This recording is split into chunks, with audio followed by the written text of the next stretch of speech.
오늘 주신 하나님 말씀은 고린도전서 9장 24절에서 27절 말씀입니다.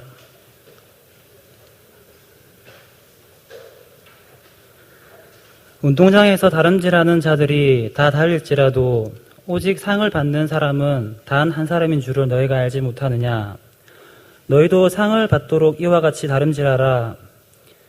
이기기를 다투는 자마다 모든 일에 절제하나니 그들은 썩을 승리자의 관을 얻고자 하되 우리는 썩지 아니할 것을 얻고자 하노라.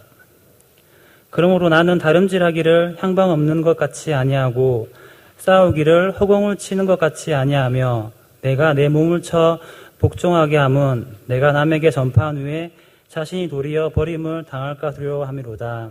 아멘.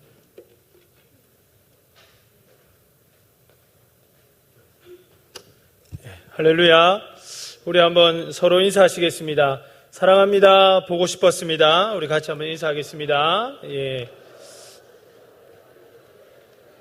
이렇게 또 지난주는 우리가 연합 예배여서 또 이제 얼굴을 함께 못 보다가 이렇게 또 같이 예배 드리니까 너무 좋은 것 같습니다. 개강도 하고 여러 가지 좀 바쁜 중에 있겠지만 그래도 오늘 또 예배를 사모해서 나온 여러분들 다 축복합니다. 이게 여러분도 다 느끼시겠지만 우리 마하나임 찬양이 더욱더 이 줄을 거듭할수록 회를 거듭할수록 더 깊어지고 하나님 은혜가 더 많이 드러나는 것 같습니다. 그렇죠, 여러분? 정말 너무너무 감사한 것 같아요. 예배 드릴 때마다. 그래서 여러분들 이 마하나임의 이 귀한 찬양이 언제라도 열려 있습니다. 그래서 여러분들 좀 마음에 달란트가 없다고 생각하는 분들도 많이 지원하셔가지고 이 귀한 일들을 좀 같이 감당할 수 있으면 좋을 것 같습니다. 그리고 우리 멀티팀도 이제 이 음향을 보니까 영상이나 여기에 거의 다 적응을 한 것 같아요. 그래서 처음 마하나임도 그렇고 멀티팀도 그렇고 이제 예배당이 바뀌면서 장소가 바뀌면서 조금 이제 적응 시간이 필요했는데 적응 기간을 완료한 것 같습니다. 너무 감사하고 수고가 많은 것 같습니다. 우리 한번 박수로 축복할까요? 감사합니다. 우리 두 팀 수고하지 않는 분이 없겠지만 또 오늘 또 생각난 김에 꼭 한번 좀 축복하고 싶었습니다. 대부분의 부산 사람들은 아마 야구를 굉장히 좋아할 것입니다. 저도 부산에서 태어나가지고 이유도 모르고 원인도 모른 채 야구를 아주 사랑하는 사람이 된 것 같습니다. 그런 제게 올해 3월은 4년마다 한 번씩 개최되는 WBC, 월드 베이스볼 클래식이라는 대회가 열리는 무척이나 기대되고 설레는 해였습니다. 그러나 여러분 잘 알다시피 안타깝게도 우리가 지역 예선을 통과하지 못하는 그런 안타까운 일이 얼마 전에 있었습니다. 많은 원인들이 있겠지만 또 많은 언론에서 여러 가지 원인들을 분석하지만 부족한 연습량이나 또 강력한 정신력의 결여 등 또 많은 것들을 원인으로 꼽을 수 있을 것입니다. 그러면서 우리가 한 가지 좀 깨닫게 되는 것은 아무리 강팀이고 아무리 좋은 선수라 할지라도 훈련되지 않고 잘 준비되지 않으면은 재기량을 발휘하지 못할 뿐만 아니라 목표를 이룰 수 없다는 것을 우리가 배우게 된 것 같습니다. 그리고 더 나아가서 그러한 것들 때문에 목표를 이루지 못할 뿐만 아니라 수치를 당하고 아픔과 부끄러움을 당할 수 있다는 불변의 진리를 우리에게 다시 한번 생각나게 하는 그런 의미 있는 시간이 아닌가 하는 생각을 합니다. 그렇습니다. 시합의 이 경기를 앞둔 선수에게 요구되는 것은 바로 강력한 훈련입니다. 신체와 정신의 한계를 뛰어넘을 수 있도록 하는 강한 훈련, 어떠한 상황과 변수 가운데에서도 어김없이 연습한 대로 실력을 발휘하고 재기량을 발휘할 수 있는 것은 혹독한 훈련 없이는 결코 가능하지 않을 것입니다. 그리고 그러한 훈련 없이는 최후의 승자가 되는 것은 꿈도 꿀 수 없을 것입니다. 챔피언은 타이틀 매치에서 챔피언이 되는 것이 아니라 다만 링 위에서 챔피언임을 인정받는 것에 지나지 않는다라는 격언이 있습니다. 그러니까 링 위에서 잘 싸워가지고 어떻게 한 번 잘해가지고 챔피언이 되는 것이 아니라 그의 오랜 꾸준한 연습과 실력을 통해서 그는 이미 챔피언의 실력을 갖추어 놓은 것이죠. 그리고 그 사실을 다만 많은 사람들 앞에서 링 위에서 그날 마지막 타이틀 매치를 통해서 인정받는 것 뿐이라는 의미입니다. 인생이라는 경주, 삶이라는 치열한 시합도 마찬가지일 것입니다. 결국 승리의 관건은 얼마나 그 경기를 주도 면밀하게 잘 준비하고 자기와의 싸움에서 승리하는 데 있는 것입니다. 오늘날의 시대를 일컬어서 흔히들 무한 경쟁의 시대라고 이야기합니다. 캠퍼스에서도 직장에서도 무한 경쟁입니다. 봐주는 것도 없고 나이도 조건도 없습니다. 모든 것을 다 오픈해놓고 그저 살아남는 자가 강한 것이고 강하기에 살아남는다라고 이야기를 합니다. 이러한 것은 요즘 안타깝게도 심지어 고등학교, 중학교 교실에서도 드러난다고 합니다. 학생들이 자기가 필기한 노트를 친구들에게 빌려주지 않는다고 합니다. 자기가 쓰는 교과서를 친구들에게 빌려주지 않는다고 합니다. 왜냐하면 너는 나의 경쟁자이기 때문에 빌려줄 수 없다는 것이죠. 그런 걸 보면서 얼마나 가슴이 아픈지 모릅니다. 좋은 것이 있으면 나누는 것이 우리나라만의 참 좋은 정서입니다. 콩 한 쪽도 나누는 것이 우리나라의 참 좋은 미풍인데 이제는 좋은 것은 아예 감춰버리고 그것은 누가 오더라도 나누지 않는 자신만의 노하우가 되었고 승리를 결정지어주는 차별성이 되어버린 지가 오래입니다. 많은 사람들이 달려가고 있는 시대입니다. 오늘날 잠깐 내가 쉬기 위해서 멈춰선다는 것은 잠깐 쉬고 또 갈 수 있는 것이 아니라 그냥 그 자리에 주저앉아 버리거나 그래서 영영이 도태되어 버리는 것을 의미하게 됩니다. 실패를 의미하기 때문에 잠깐 멈춰서 쉰다는 것은 상상할 수도 없는 시대가 되어버렸습니다. 아니 잠깐 멈춰 쉬는 것은 고사하고 남들이 다 뛰고 있기 때문에 나 혼자 걸어가는 것만으로도 부담을 느끼고 결국은 승리할 수 없는 뒤처져 버리고 마는 그러한 시대를 우리가 살아가고 있는 것입니다. 그래서 너도 나도 분주하게 달려갑니다. 뛰면서 생각하고 심지어 뛰면서 후회하고 누군가 뒤처져서 그렇게 울고 있고 쓰러져 있는 것을 보면서도 누군가 저 사람을 위로하겠지, 누군가 저 사람을 격려하겠지 하고 누군가 저 사람을 책임지겠지 하고 그냥 나는 열심히 뛰어가며 그러한 사람을 돌볼 여유가 없는 그런 시대를 우리가 살아갑니다. 내가 달려갈 길에 심취한 나머지 다른 사람을 돌아본다든지 다른 사람의 일을 나누어 그 짐을 부담을 진다는 것이 너무나도 부담스러운 일이 되어버린 것을 부인할 수 없는 지경에 이른 것입니다. 그런 의미에서 지금의 시대는 모 방송국에서 하는 예능 프로그램 러닝맨과 매우 흡사하다는 그러한 생각을 갖습니다. 그래서 그 프로가 그토록 많은 인기를 누리고 있는지도 모르겠습니다. 수개월 전 아내가 큰딸 민서를 위해서 러닝맨 티셔츠를 구매하려 한다는 이야기를 들었습니다. 이게 뭐하는 티셔츠냐고 제가 물어보니까 그 아내의 설명을 통해서 제가 처음으로 러닝맨이라는 프로그램을 알게 되었습니다. 안타깝게도 이 TV 시청을 거의 할 수 없는 저로서는 기회가 없었는데 우연히 집에서 그것도 이제 아이가 그 녹화된 것을 보는 것을 통해서 한 2번 정도 20-30분에 걸쳐서 이렇게 러닝맨을 시청할 기회가 있었습니다. 아마 여러분들께서 더 잘 아시듯이 이 러닝맨은 특정한 미션을 수행하며 서로 쫓고 쫓기는 줄거리를 가지고 있는 예능 프로그램입니다. 거기에는 팀 간의 조화와 배신과 속임과 그리고 서로 물고 물리는 긴장과 미션을 통해 결승점으로 조금씩 나아가는 재미가 있었습니다. 그런 의미에서 저는 오늘 본문의 말씀을 통해서 청년의 자격 그 6번째 시간으로 러닝맨이란 제목으로 말씀의 은혜를 나누고자 합니다. 러닝맨이라는 예능 프로그램처럼 우리에게는 하나님께서 주신 미션이 있습니다. 그리고 달려야 할 이유가 있다는 것을 오늘 말씀을 통해서 여러분들이 깨달으면 좋을 것 같습니다. 그리고 최후 승리의 영광도 여러분에게 이미 주어져 있다는 사실을 기억하시고 오늘 말씀의 은혜를 누리기를 소망합니다. 그렇습니다. 하나님께서는 우리 모두에게 또한 여러분 한 사람 한 사람에게 주신 고귀한 미션이 있습니다. 그것을 이루기 위해서 우리는 달리고 그리고 또 달려야 하는 것입니다. 숱한 유혹과 위기가 있을 것입니다. 그리고 상대방의 방해와 위협을 뚫어야 하는 난관도 있을 것입니다.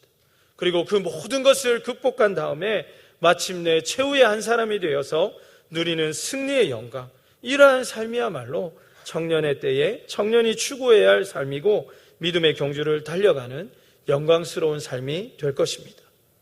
오늘 우리가 함께 읽은 본문의 말씀은 고린도라는 도시를 배경으로 쓰여져 있습니다. 고대 상업과 무역의 발달이 이렇게 되어 있었고, 그리고 각종 종교와 미신이 또 성행하였던 그런 아주 부유한 도시가 바로 고린도라는 도시였습니다.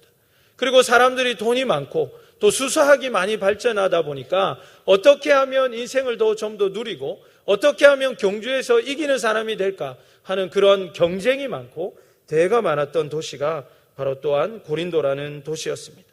그래서 이 고린도 지방에는 원시 올림픽 게임 다음으로 가장 사랑을 받고 있었던 이 이스머스라는 그러한 게임이 있었는데, 이 경기가 바로 2년에 한 번씩 열리는 유명한 고린도 종합운동 경기였습니다. 그리고 오늘 본문의 말씀은 그것을 바라보는 이 사도 바울의 깨달음이고 그러한 말씀의 은혜인 것입니다.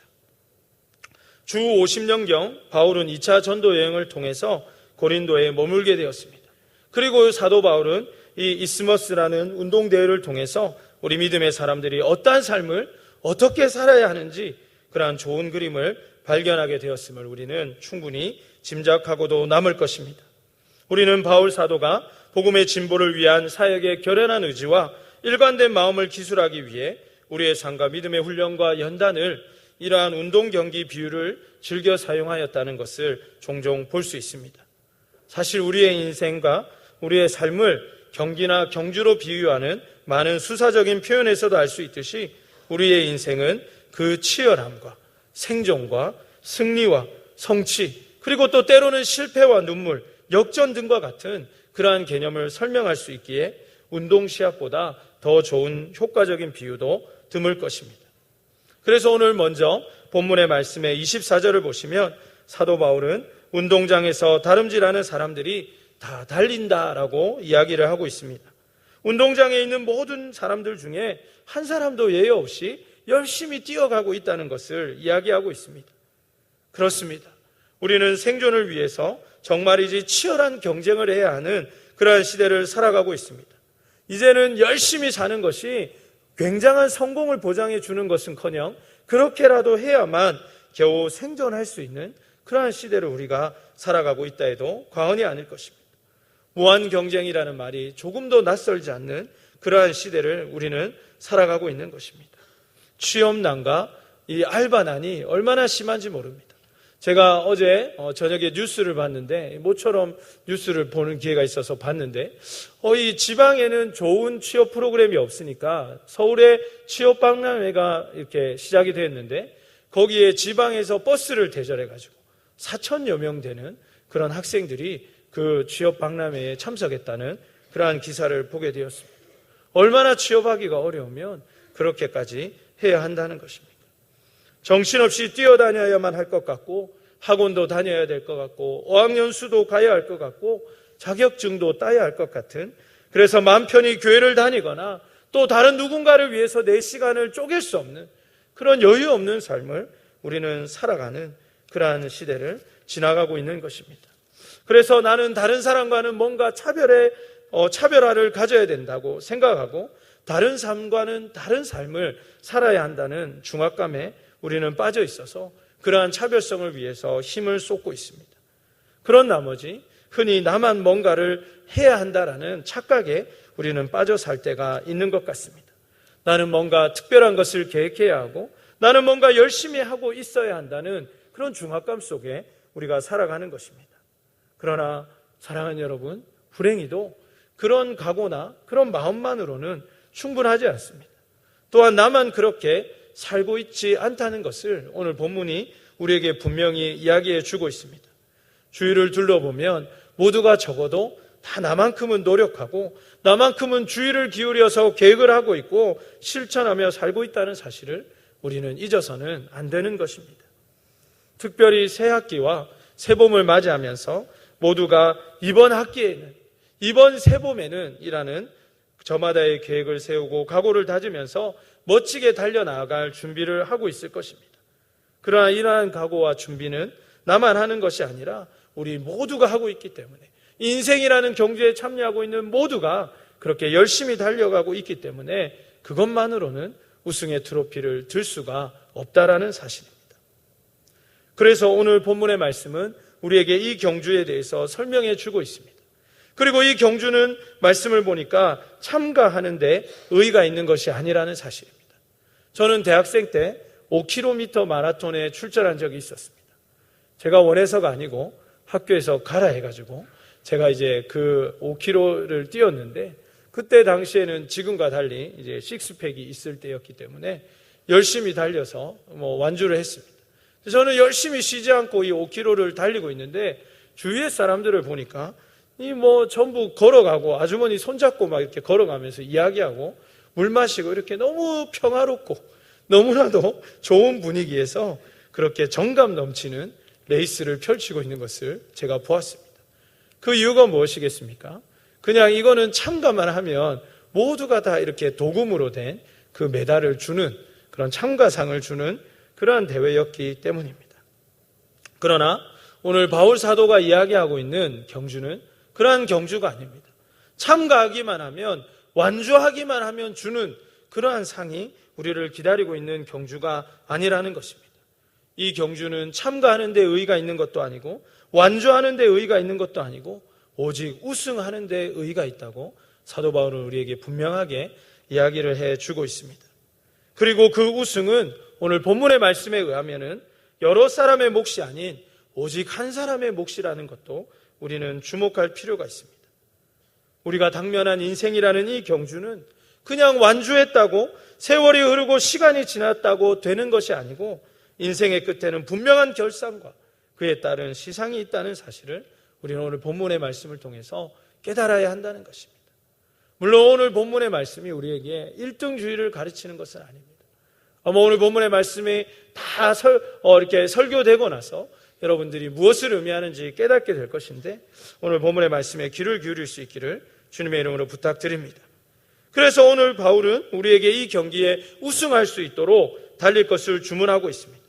아니, 하나님께서 바울 사도를 통해서 우리에게 이 달리기에서, 즉 우리의 삶이라는 이 경주에서 분명하게 우승할 수 있도록 달릴 것을 명령하고 있다는 사실을 깨달으시기를 축복합니다. 그렇다면 우리는 어떻게 이 험난한 경주를 완주할 수 있고 또 이 미션을 완수할 수 있고 적의 공격과 술수를 극복하며 상대를 쓰러뜨리는 능력자가 되어서 결국 승리하는 최후의 1인이 될 수 있겠습니까?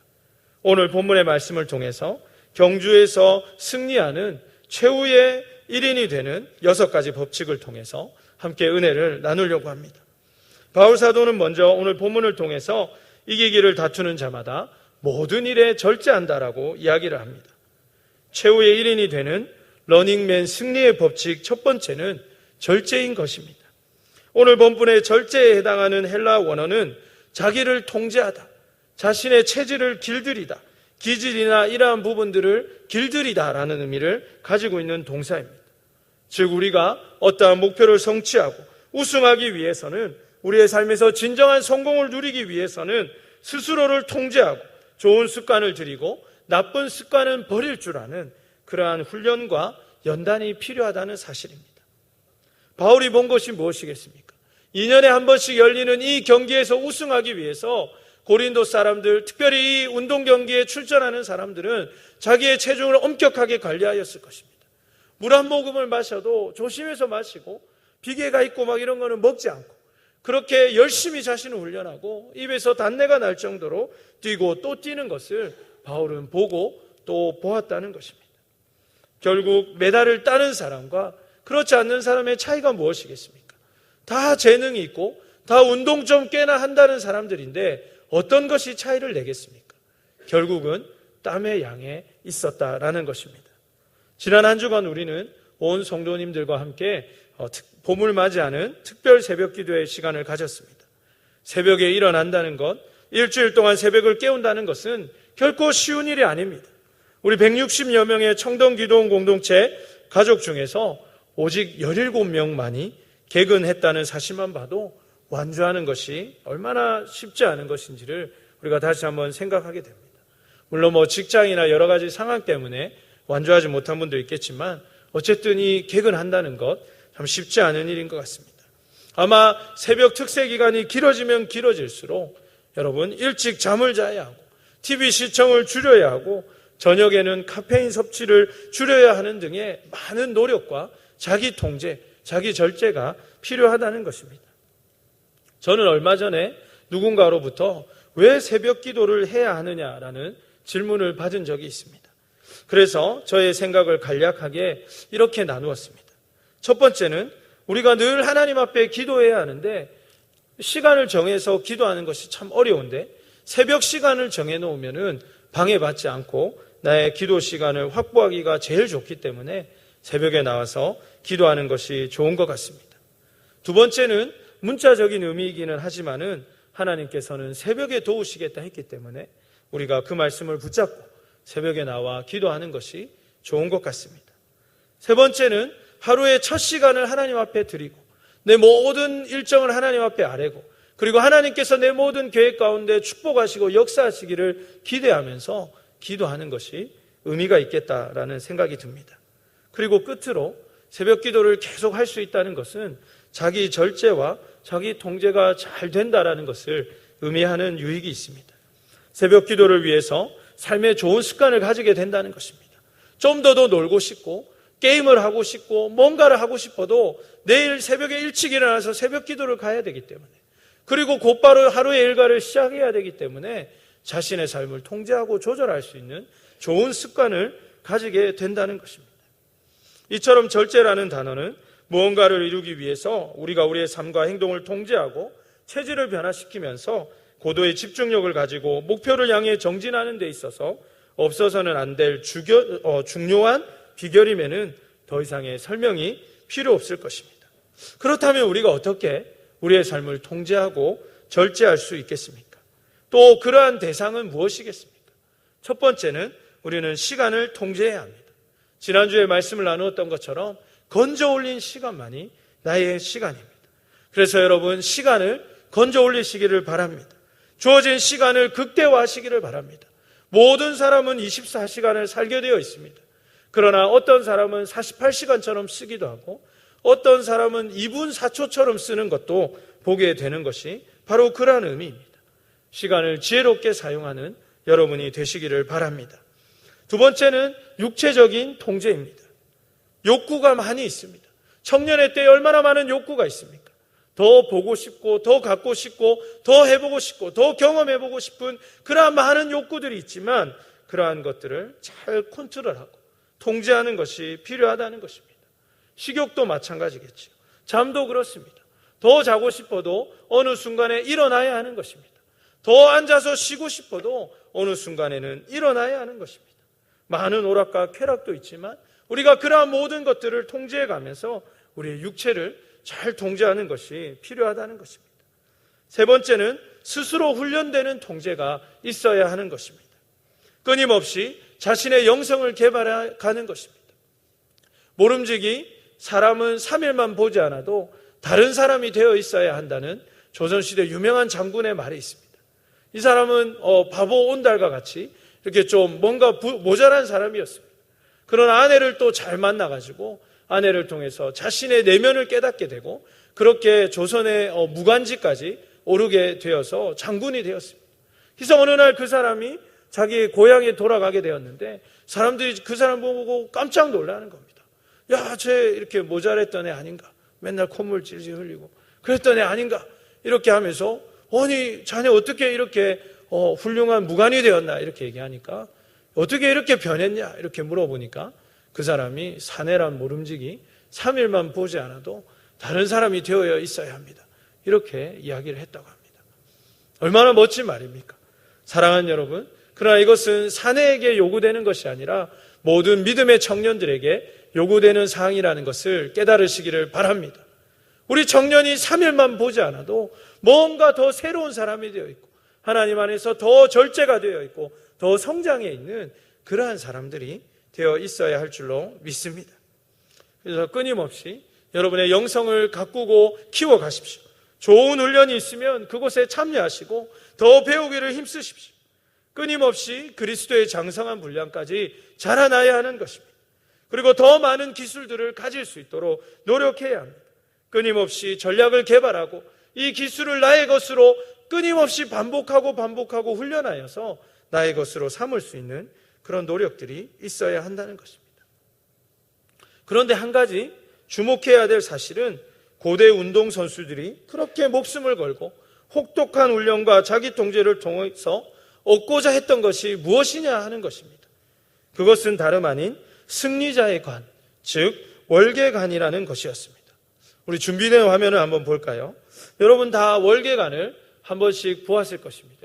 머리에 뭔가 쓰고 있죠, 여러분? 이게 이 사진은 아테네 올림픽에서 이제 우승한 사람에게 주어주는 월계관입니다. 이게 그러니까 아테네에서 올림픽이 시작되었으니까 이게 오리지널이라는 거예요. 바로 이 월계관이 당시에 승리자에게 주어졌던 월계관과 다르지 않은 월계관인 것입니다.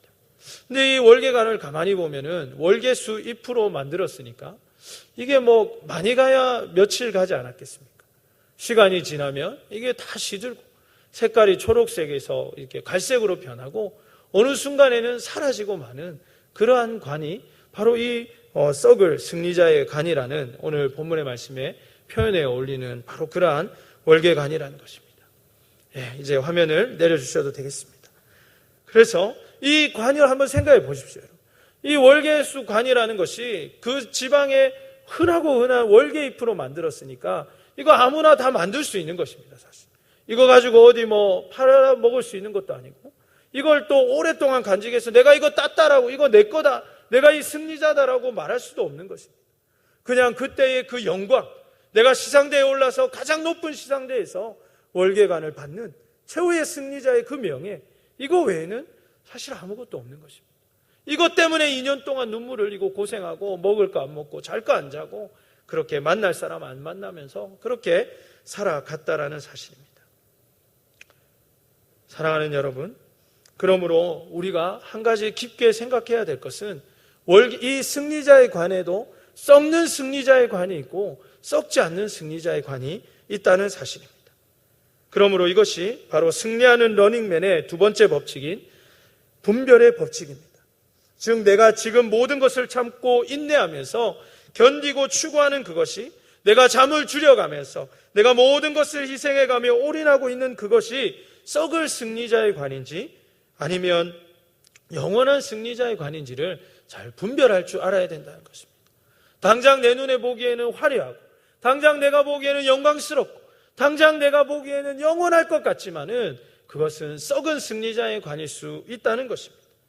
아니면 영원히 변치 않는 하나님의 영광과 축복의 승리자의 관인지 우리가 잘 분별할 수 있는 시각이 필요하다는 것입니다. 그리고 세 번째 비결은 무엇입니까? 정확한 방향성의 법칙입니다. 오늘 본문의 26절을 보시기 바랍니다. 사도 바울은 우리에게 향방이 없는 것 같이 해서는 안 된다라고 이야기하고 있습니다. 즉 정확한 방향성을 가지고 있어야 한다는 것입니다. 정확한 방향이 있을 때에만이 정확한 과정이 나올 수 있고 또 그래야만이 그에 따른 전략과 세부적인 실천 계획들이 정확하게 나올 수 있기 때문입니다. 바꾸어 말해서 여러분에게 정확한 방향과 목표가 없다면 여러분이 하는 거의 모든 노력들은 아마 그리고 여러분이 하고 있는 모든 시간과 모든 투자들은 사실상 낭비로 끝날 수 있는 가능성이 매우 높다는 사실입니다. 옛날에 한 아버지와 아들이 밭을 갈고 있었습니다. 이렇게 소를 몰면서 이렇게 밭을 갈게 되지 않습니까? 옛날에는 그렇게 이제 똑바로 자기가 이렇게 잡고 이렇게 쭉 가고 있는데 자신이 간 밭은 비뚤비뚤한데 아버지가 간 밭은 너무나도 이렇게 정확한 것입니다.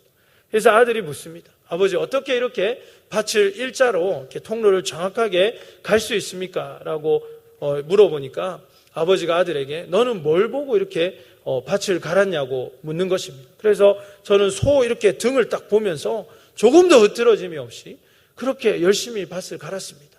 그렇게 얘기하니까 아버지가 방향이 잘못되었다. 본 것이 잘못되었다. 소 등을 바라보면 안 되고 저기 멀리 보이는 나무 한 점을 딱 찍어서 그 방향을 향해서 밭을 갈아야만 이렇게 구불구불하지 않는 직선의 밭을 갈 수 있다라고 이야기를 하는 것입니다. 사랑하는 여러분, 지금 내가 당장 보기에는 목표가 될 수 있을 것 같고 지금 내가 당장 보기에는 뭔가 성취하고 싶은 그러한 목표라 할지라도 그것만 바라보고 쫓아간다면 여러분의 인생은 뒤죽박죽 될 수도 있고 한 가지를 향해서 끊임없이 달려가는 일관적이지 못한 그러한 삶이 되고 말 수 있다는 것을 깨달으시기를 바랍니다. 저는 고등학교 3학년 때 아주 훌륭한 국어 선생님 한 분을 만났습니다. 그분은 이제 정년퇴임을 불과 1, 2년밖에 남겨두지 않았던 그런 이제 선생님이셨는데 그분이 어느 날 수업하면서 재미있는 이야기를 들려주셨습니다. 그때 당시에 대한민국 최고의 학부라고 할 수 있는 그분은 경북사대의 그 학생이셨습니다. 그러니까 경북사대를 나와서 그때 당시 우리나라에서 제일 좋다는 과를 졸업하신 분이었습니다. 이제 군대를 갔다 와서 고향에 내려가서 잠깐 쉬고 있는데 어떤 분이 그 선생님에게 이런 제안을 했다고 합니다. 그 학교 복학하기 전에 할 것도 없는데 그냥 소일거리로 그 국어나 가르치라고 이렇게 이야기를 한 것입니다. 그래서 그분이 이렇게 고등학교 선생님을 그때 이제 아르바이트로 시작하게 되었는데 그분이 하시는 말씀이 내가 그때 그냥 한번 해본 이 일이 지금 내 평생의 일이 되어버렸다라고 이야기하는 것을 제가 듣게 되었습니다. 오랜 시간이 지났지만 저는 그때 그 선생님의 표정과 그 말씀 한 말씀 한 말씀을 결코 잊을 수가 없습니다. 여러분이 생각할 때는 지금 잠깐 하는 일일 수 있고 여러분이 생각할 때는 이것이 괜찮아 보이는 일이기 때문에 할 수 있습니다. 지금 집에서 노니 지금 내가 시간을 헛되이 하니 이거라도 하자라고 하면서 그러한 일들을 할 수 있습니다. 그러나 그 일이 여러분의 평생의 일이 될 수 있다는 것을 결코 잊어서는 안 될 것입니다. 그만큼 인생의 정확한 방향이 얼마나 중요한지를 여러분 깨달아야 한다는 것입니다. 사랑하는 여러분, 지금 여러분이 선택한 그 길이 하나님이 여러분에게 주신 그 길이 맞습니까? 여러분이 선택한 그 학과가 하나님께서 여러분에게 주신 그 달란트와 맞습니까? 지금 여러분이 선택하는 그 직장이 하나님께서 여러분을 통해서 이루시고자 하시고 여러분을 통해서 주시고자 하시는 그 열매가 맞는가 하는 것들을 자세히 주의하여 기도하시기를 주님의 이름으로 권면합니다. 바울 사도는 인생을 허비하고 싶지 않아서 즉 열심히 노력하고도 아무것도 남기지 못하는 사람이 되고 싶지 않아서 자신은 분명한 목표를 가지고 하나님께서 자신에게 주신 그 분명한 목표를 향해서 다름박질을 한다라고 이야기하고 있습니다. 그것이 무엇입니까? 영혼을 구령하고 이방인의 구원이라는 그 자신의 일생의 가장 높은 그 지상의 목표를 향해서 조금도 흔들림이 없이 좌표의 수정 없이 한결같이 분명하게 다름박질하고 있음을 그는 지금 고백하고 있는 것입니다. 그리고 우리의 삶도 이와 다르지 않아야 함을 가슴에 새겨야 할 줄로 믿습니다. 또한 오늘 본문의 26절 후반부를 보시면 바울 사도는 호공을 치는 것 같이 싸우고 있지 않다라고 이야기를 합니다. 이것이 바로 네 번째 법칙인 유효타의 법칙입니다. 이것은 복싱 경기를 통해서 얻은 성찰이었습니다. 즉 바울 사도는 복싱 경기를 통해서 펀치를 얼마나 많이 날리는 것이 중요한 것이 아니라 얼마나 힘을 실어서 상대의 얼굴과 복부를 정확하게 가격하느냐, 정타를 날리느냐, 즉 유효타를 많이 날리는가가 중요하다는 사실을 깨달은 것입니다. 아마 우리 일청년 형제들, 자매들 중에 직장 생활을 하시는 분들은 아마 얼마 전에 13번째 월급이라고 불리는 연말 정산을 아마 다 했을 것입니다. 했습니까, 여러분? 예, 우성이 형제 결혼한 표정으로 했다고 이렇게 잘한 것 같습니다. 표정을 보니까. 이렇게 13번째 월급인 연말 정산을 가만히 보면은 이 연말 정산도 어디에 어떻게 소비하였느냐에 따라서 점수가 다르고 그래서 환급받을 수 있는 세금이 다르다는 것을 제가 알게 되었습니다. 그러니까 열심히 현금을 쓰고 열심히 카드를 많이 썼다고 해서 그것이 다 환급으로 되는 것이 아니라 점수가 있다는 것이죠. 그리고 어떤 것들은 아무리 잘 소비하였지만은 조금도 도움이 안 돼서 연말 정산에서 환급에 도움이 되지 않는 그런 유효타가 되지 못하는 소비가 있다는 것을 아마 1청년들은 잘 알고 있을 것입니다. 이제 2청년들은 개강을 하였습니다. 그리고 이 개강은 항상 중간고사와 기말고사라는 심판의 날을 가지고 있습니다. 이제 곧 여러분 이 심판의 날을 맞이하게 될 것인데 여러분 시험을 한번 생각해 보십시오. 얼마나 많은 장문의 글을 이 시험지에 썼느냐가 중요한 것이 아니라는 것이죠. 얼마나 교수님의 출제 의도에 맞게 정답을 많이 썼느냐. 이것이 서술형 문제의 이 점수의 질을 결정하는, 높낮이를 결정하는 요인이 될 것입니다. 소설을 써서도 안 되고 자신의 가정사를 이야기하면서 눈물의 편지를 써도 아무 의미가 없는 것입니다. 열심히 공부해서 출제자의 의도를 정확하게 간파하고 거기에 맞는 답을 쓰는 것, 이것이 좋은 점수를 받는 비결인 것입니다. 인생도 그러한 것입니다. 특별히 하나님 앞에서 살아가는 우리의 삶의 경주도 그와 다르지 않다는 것입니다. 얼마나 오래 살았는가, 얼마나 많이 노력하였는가, 얼마나 열심히 일했는가, 이런 것들도 중요하지만 결국은 얼마나 의미 있게, 얼마나 하나님 보시기에 의미 있는 삶을 살았는가, 얼마나 주님 보시기에 합당하며 하나님께서 요구하신 대로 열매를 맺었고 결과를 남겼는가 하는 것들이 하나님 앞에 의미가 있다는 것입니다. 얼마나 하나님 보시기에 의미 있는 시간을 보내고 있는지 여러분 스스로 돌아보시기를 바랍니다. 하나님 보시기에 여러분의 삶을 통해서, 여러분의 그 노력들을 통해서 얼마나 하나님 기뻐하실 만한 열매와 결과들이 맺혀졌는지를 한번 돌아보실 수 있기를 바랍니다. 즉 나의 노력과 수고를 통해서 나나 나의 가족이 얼마나 유익을 얻었느냐가 아니라 여러분의 그 수고와 여러분의 그 노력을 통해서 2012년도 그 1년의 여러분의 노력을 통해서 얼마나 많은 여러분의 주변의 사람들과 그러한 사람들이 하나님의 복과 은혜를 누렸는지를 한번 정산해 보시기를 부탁드립니다. 얼마나 많은 사람에게 내가 내 인생을 통해서 유익을 주었는가가 하나님 앞에서 중요한 점수의 변별력이 될 것입니다. 나의 이 노력과 나의 이 눈물과 나의 땀을 통하여서 얼마나 하나님의 나라가 많이 확장되었는가가 하나님 보시기에 우리의 삶의 마지막 그 순간에 멸류관을 결정하는 가장 중요한 요소가 될 것이라는 사실을 깨달으시기를 주의 이름으로 축복합니다. 우리 함께 다시 27절 말씀을 한 번 더 읽어보았으면 좋겠습니다. 오늘 본문의 27절 말씀입니다. 내가 내 몸을 쳐 복종하게 함은 내가 남에게 전파한 후에 자신이 도리어 버림을 당할까 두려워함이로다. 아멘. 오늘 본문의 말씀에서 자기 자신을 쳐서 때려서라도 복종하게 하고 싶다라는 고백을 이 고린도 전서의 기자는 하고 있습니다. 누가 이렇게 얘기하고 있는 것입니까? 사도 바울이 이렇게 고백하고 있습니다.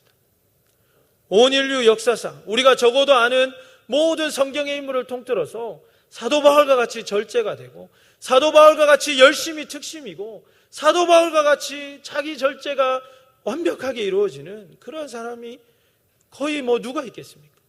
엄청난 거리를 걸어가고 때로는 배를 타고 때로는 육로를 활용하여서 정말 죽을 정도로 매를 맞아도, 그리고 돌을 맞아서 죽게 돼서 사람들이 죽은 줄 알고 성 밖으로 끌어내었는데 정신이 들자마자 다시 복음을 전하러 그 성으로 들어가는, 누가 이러한 삶을 흉내라도 낼 수 있겠습니까? 그런데 오늘 본문의 사도 바울이 그렇게 대단한 하나님의 사람이 자기 자신에게도 이 일이 얼마나 어려운지를 이 쳐서 복종한다는 말씀을 통해서 우리에게 나누어 주고 있습니다. 그러므로 사랑하는 여러분, 이제 5번째 법칙은 쳐서 복종하는 결단의 법칙입니다. 안 되면 나를 쳐서라도, 안 되면 나를 혹독하게 몰아세워서라도 이 일을 해야만 한다는 것입니다. 이렇게까지 훈련이 되어야 한다는 것입니다. 그렇지 않으면 우리는 이 경주를 완주하기도 어려울 것이고, 완주했다 할지라도 아무런 것도 얻을 수 없는 그러한 일이 되기 때문입니다. 그리고 이제 마지막 6번째는 자만하지 않는 자세의 법칙입니다. 오늘 청년의 자격 6번째를 맞이하여서 제가 이 6가지 법칙을 한번 만들어 보았는데, 이제 마지막 6번째가 자만하지 않는 법칙입니다. 사도 바울은 이제 고린도 교회에 사랑하는 성도들과 특별히 자신이 그렇게도 사랑하는 제자들에게 이 모든 영적인 진리와 비밀을 다 나누어 준 다음에, 그러나 자신도 분명히 이 경주를 달리고 있는 경쟁자라는 사실을 분명하게 이야기하고 있습니다. 즉 자기 자신도 이 법칙을 가슴에 새기면서 여전히 경주에, 이 인생 최대의 시합에 여전히 현역 선수로 출전하겠다는 결연한 의지를 보여주고 있는 것입니다. 사실 시간이 지나면 모든 것이 변합니다. 결연한 의지도 변하게 되고 내가 하나 둘씩 뭔가를 성취하게 되면 이제는 배가 부르고 만족감이 와서 이제 내가 이 정도 이루었으면 되니까 나는 이제 현역에서 은퇴하고 이제 나는 후학들을 위해서 그리고 다른 믿음의 사람들을 위해서 그냥 뒤에서 기도하는 그런 사람 되어야 되지 않겠느냐 하고 생각하기가 쉬운 것입니다. 그러나 사도 바울은 바로 거기에 최후의 승리를 놓치는 그러한 문제가 있다는 것을 우리에게 알려주고 있습니다. 저는 이 본문의 말씀을 다시 한번 묵상하고 말씀을 준비하면서 하나님께서 저에게 여러 가지를 말씀하시는 것을 깨닫게 되었습니다. 그래서 이 본문의 말씀을 준비하다가 한 30분 정도 기도하고 또 한 30분 정도 또 멍하니 앉아있기도 하고 그런 시간을 보내었습니다. 저는 개인적으로 이 본문의 말씀을 묵상하면서 2005년도에 큰 은혜와 도전을 받았었습니다. 그러면서 정말 하나님 안에서 내가 이렇게 살아야 되는구나, 내가 이렇게 살아야 되는구나를 깨달으면서 나는 그렇게 살고 있다고 생각했습니다. 그리고 이 본문의 말씀을 다시 한번 여러분과 나누기 위해서 준비하는 중에 내가 그렇게 살고 있지 못하다는 것을 하나님께서 깨닫게 해주셨습니다. 나는 여전히 내가 절제하고 있는 줄 알았고 나는 여전히 내가 이 모든 것에서 나를 통제해가면서 그렇게 가고 있다고 착각하면서 살고 있다는 사실을 주님께서 나에게 말씀해 주셨습니다. 물론 8년 전에 비해서 더 성숙한 면도 있고 더 성장한 면도 있습니다. 더 많이 깨닫게 된 것도 있고 또 인격이나 모든 부분에서 변화된 부분도 있겠지만 그러나 하나님 안에서 내가 이 혹독한 훈련을 스스로 이렇게 조금씩 느슨하게 하고 있고 그리고 내가 반드시 노라고 얘기해야 할 부분에서 어정쩡한 자세를 취하고 있고 그리고 목표를 향해서 끊임없이 달려가야 되는 현역이라는 마음을 잊어버리고 내가 여러분들을 가르치고 내가 섬겨야 될 대상들에게 말씀을 나누는 것에만 더 집중하고 있다는 사실을 깨닫게 되었습니다. 저는 2005년도에 이 말씀을 처음 묵상하면서 사도 바울이 내가 오히려 이 말씀을 전한 후에 뒤로 처지지 않기 위해서 최선을 다한다는 말씀이 무슨 말인지 사실 이해하지 못했습니다.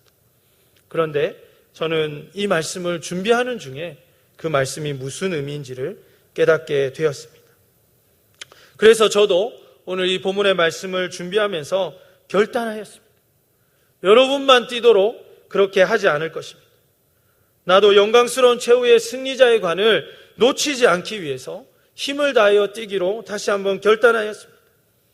사실 인생이라는 것이 우리가 이 세상을 살아가는 이유가 바로 이 최후의 승리자의 관을 얻기 위함인데 제가 열심히 전하고 제가 어떻게 하면 승리자의 관을 얻을 수 있는지 많은 사람에게 나누어 주기만 하고 정작 나는 그것을 얻을 수 없다면 얼마나 내가 어리석은 인생을 산 사람이 되겠습니까? 그래서 저도 지지 않기로 다시 한번 결단하였습니다. 이렇게 살아서 다시 한번 내 스스로를 혹독하게 하나님 안에서 연단하고 절제하고 참고 인내하고 계속적으로 목표를 향해서 달려가서 끝까지 이 경주를 완주할 뿐만 아니라 하나님 안에 승리하는 자가 되기로 다시 한번 결단하였습니다. 사랑하는 여러분, 사랑하는 청년 기도원 공동체 여러분, 젊은 날에 여러분 꿈이 있을 때 절제할 수 있습니다. 그러나 시간이 지나면 지날수록 그리고 내가 뭔가 하나님 안에서 성장하고 어떤 성취를 이루면서 내 각오가 흐트러질 수 있고 이제 이 정도면 되지 않았나 하면서 스스로에게 조금씩 관대해지기 시작할 때가 있습니다. 그리고 누군가를 사랑하다 보면 그 사람을 사랑하는 나머지 그 사람의 실수나 부족함을 용서하면서 내 자신에게도 그렇게 나를 용서하고 후덕한 그러한 기준으로 대하는 경우를 우리가 경험하게 된다는 것입니다. 이제 우리가 다시 한번 절제하기를 원합니다. 우리가 다시 한번 향방을 정확하게 정하고 허공을 치는 것 같이 그냥 열심히 사는 것이 아니라 하나님 앞에 정확한 유효타를 날리고 내 스스로를 절제하고 그리고 마지막으로 자만하지 않는 자세의 법칙으로 우리가 그렇게 이 레이스를 완주할 뿐만 아니라 이 경주에서 승리하여서 그 썩지 않는 영원한 영광의 면류관을 얻을 수 있는 그러한 사람들이 되기를 간절히 소망합니다. 그래서 사랑하는 여러분, 우리의 인생이 다 끝났을 때 시상대에서 만나기를 소원합니다.